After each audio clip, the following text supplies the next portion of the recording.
So, Francis, I think part of what confused people when you left, a large church, which feels very successful, to go do something smaller, and now that church that started, I don't know, 7 years ago is 200 something people, right? And that kind of feels like not wise, not successful. Yeah. And just, I guess, what has the Lord done in your mind as far as success? Because I think I would imagine a lot of people out there, a lot of leaders are dealing with people getting, people struggling in their churches, people walking away, people getting disengaged in this season. I guess what Mhm. would be some wisdom in regard to like getting caught up in the numbers and all that? Yeah. Like it's always about obedience. It's always about trusting God's methods. Um, Even Jesus himself, he had thousands of quote unquote following him, right? Until he called them to a commitment, till he called to the extremities of what it meant to be a follower. And he was very direct about that. He didn't lead them on. It's like, oh, they want some bread and some fish, and come back next week for more fish. It's just, let me just lay it out right away. And again, like I think I wrote Crazy Love like 15 years ago or whatever. Like when I told Lisa, gosh, if Jesus had a church city, mine would be bigger. Um, and that really bugged me. Said if Paul had a church in our city, mine would be bigger, because I wasn't calling them to the same commitment that Jesus was calling them. And Paul was so extreme, and I'm not like that. And so that was like a shocking revelation. I still remember saying that to her, like, this is killing me. Everyone's saying I'm so successful, and I'm more successful than Jesus. You guys know what I'm saying. I'm sure that'll be a soundbite for Sando to make a video about. But I'm sorry, not weirdo, brother of God, that brother uh, maybe is a little lost right now. Okay. Sorry about that. But you know what I mean? Like, it's more successful in the world's eyes.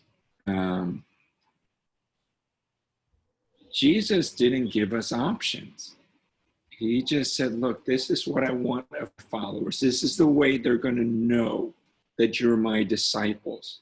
You've got to love one another, and you've got to love one another as I've loved you.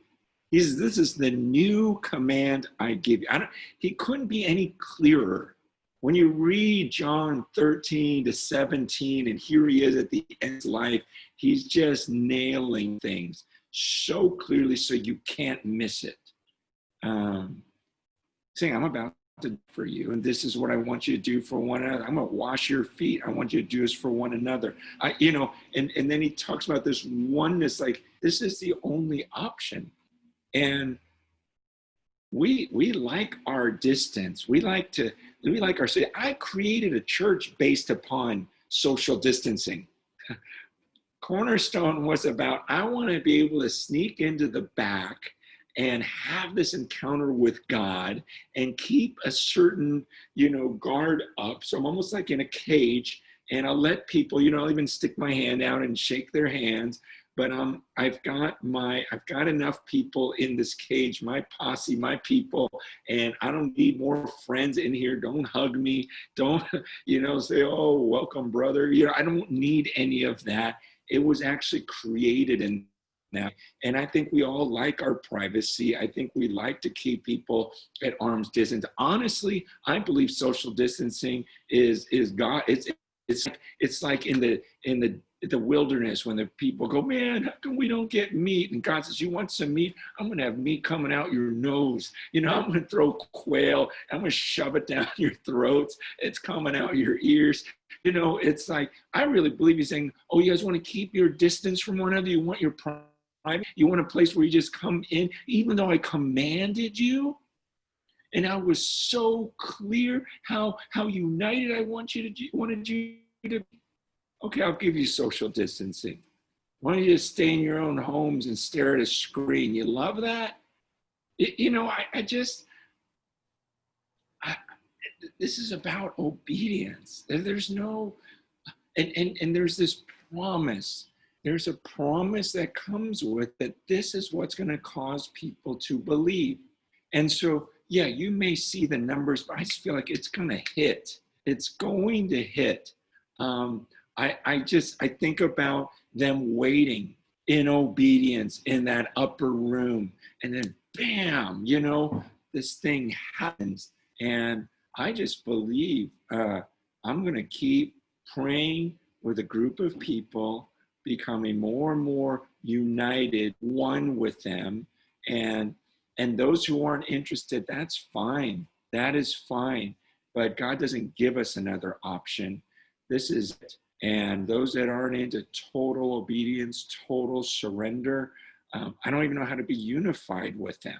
I don't know that I'm supposed to, because I don't know that light and darkness can really have this kind of harmony. But those who've truly surrendered their lives and want to try to work that out together, then let's go for it. And the Bible promises we're going to see the result.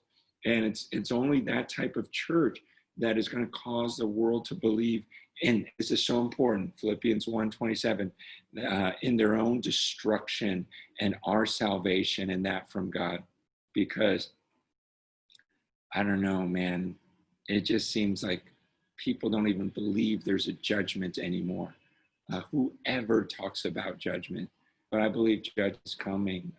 Everything in that book points me to a judgment day. I don't know how much clearer that could be in all of human history, that God is a judge. And if that's true, then it's our striving side by side fearlessly the gospel that's going to show them that there is a judgment and they are going to be judged, and that we really have been saved by the blood of Christ. So, long answer, but yeah, don't get discouraged with numbers. Be discouraged with disobedience. When you see things in your life where you're scared to be like Christ and say everything Christ wants you to say, be afraid of that more than a dip in numbers.